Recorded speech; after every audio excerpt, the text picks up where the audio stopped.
when you've lost everything, it gives you a different perspective on what it is you're trying to do. Maybe if I do the first bar and you join the second bar, okay?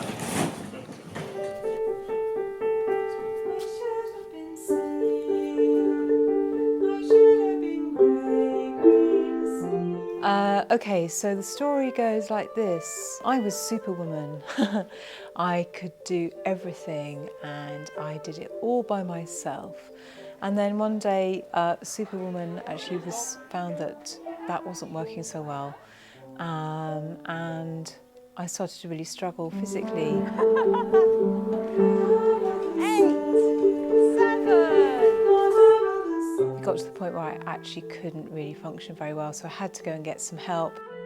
First bit of advice I was given by a physiotherapist was to just stop walking for 3 months and then we'll see.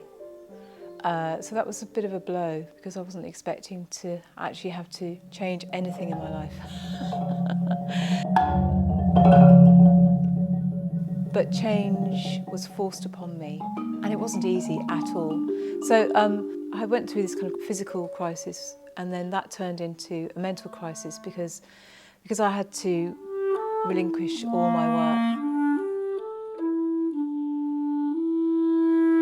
That was a really difficult thing for me. A lot of my identity was tied up with the work I was doing, and so I was left with nothing.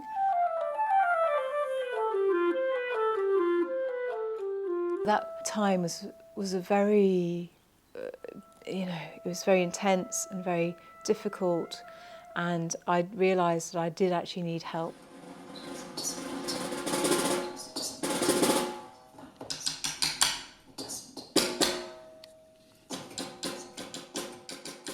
I could just take the easy route and just kind of give up, basically. I could just give up, have a comfortable life, just potter about in the garden and make soup or something. Or I could see where this journey that I've been on takes me.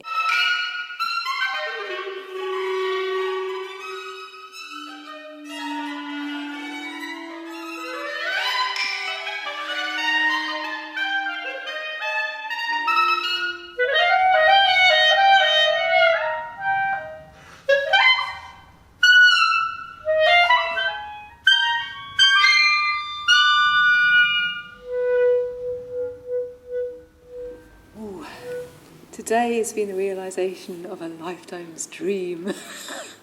Honestly, it really has.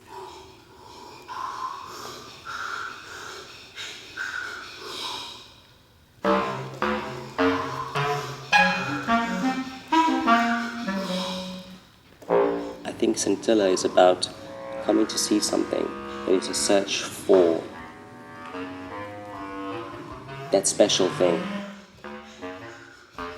I'm still searching for what it is, but I know that Scintilla is a project it's beautifully formed by a small group of artists.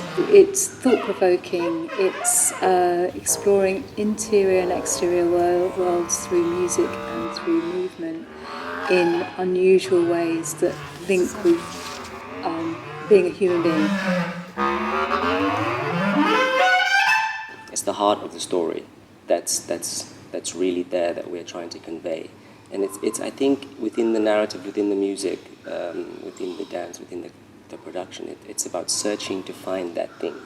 I mean, we in life, you try and find something that means something to you, that makes you feel like you work there, but you never really get there.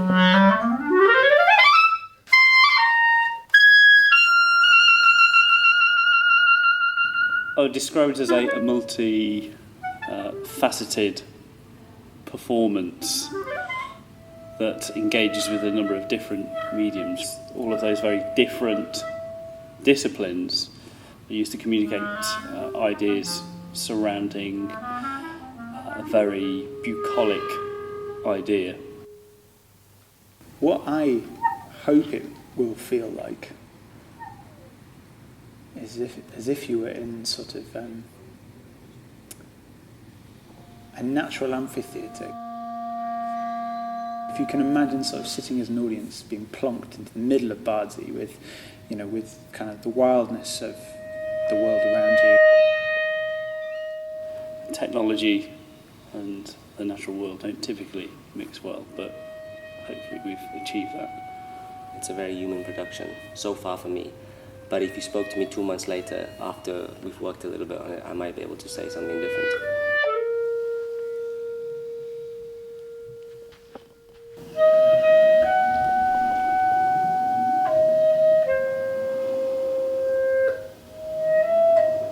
So today we are here at the Royal Birmingham Conservatoire in preparation for Scintilla's performance tonight at 6:30 p.m.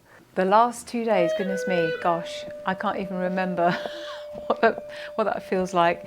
I feel the work has come to a point where it exists as an entity in its own. It's like ready to just be a work, but we're still kind of trying new things out, like just the last run through that we did now before we do the show. I just had a flicker of an idea for a lighting addition that we were able to try out, so still trying our stuff to the wire, really.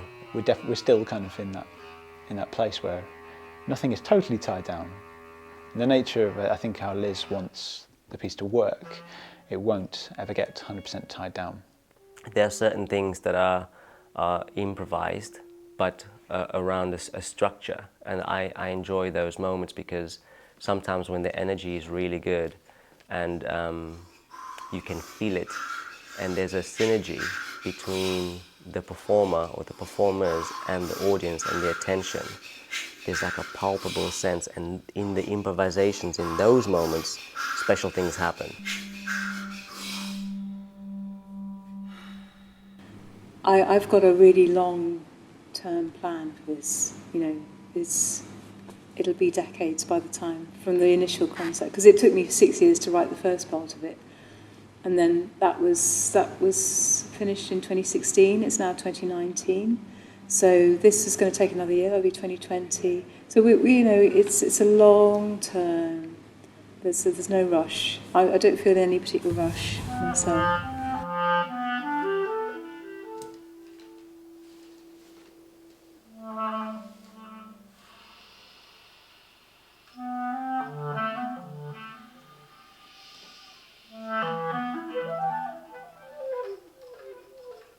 I'm passionate about people discovering their own voice. I'm still in the process of discovering my own voice. I still find it difficult. We've shared stuff today. Whoa, tricky. But that's where it gets interesting. And so I'm just kind of like powering through and thinking, okay, no, I'm putting myself up there. I'm showing people you can be vulnerable, you can be weak, you can, and you can still do something amazing. I wake and I hear him. I wake again, and still he is plucking with hands strong with desire for light. So that's really my driving passion, to get others to believe enough in themselves to share and create and be a full human being. I should have been seen. I should have been brave and sweet. Goodness me, I feel a lot better about myself and about who I am in the world from the process that I've been on, and so I want to find a way to reenact that for other people. I should have been seen, I should have been spray green.